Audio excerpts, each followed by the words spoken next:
Premier mort depuis le début des violences à Londres. Il s'agit d'un homme de 26 ans, retrouvé blessé par balle dans une voiture lundi soir et qui a succombé à ses blessures.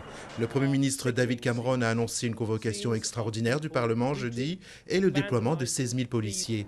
Les émeutes parties samedi soir de Tottenham se sont étendues à d'autres villes comme Bristol, Liverpool ou Birmingham.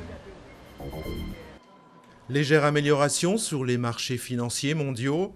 Les bourses semblent retrouver un peu de sérénité mardi en attendant les conclusions d'une réunion en cours du comité de politique monétaire de la Banque centrale des États-Unis.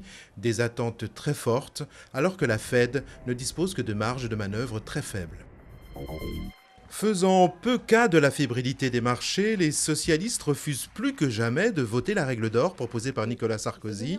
La candidate aux primaires socialistes Ségolène Royal considère qu'il ne s'agit que d'un gadget de plus. Pour Arnaud Montebourg, ce serait la victoire des marchés et la fin de la politique, alors que Laurent Fabius qualifie cette proposition de piège politicien tendu par le gouvernement. La règle d'or prévoit d'inscrire dans la Constitution des règles de retour progressif à l'équilibre budgétaire.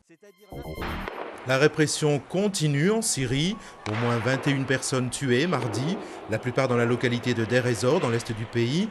La Turquie maintient toujours la pression sur le régime de Bachar al-Assad et s'apprête à donner un dernier avertissement aux autorités syriennes pour un arrêt immédiat de la répression qui a fait plus de 1600 victimes depuis le 15 mars.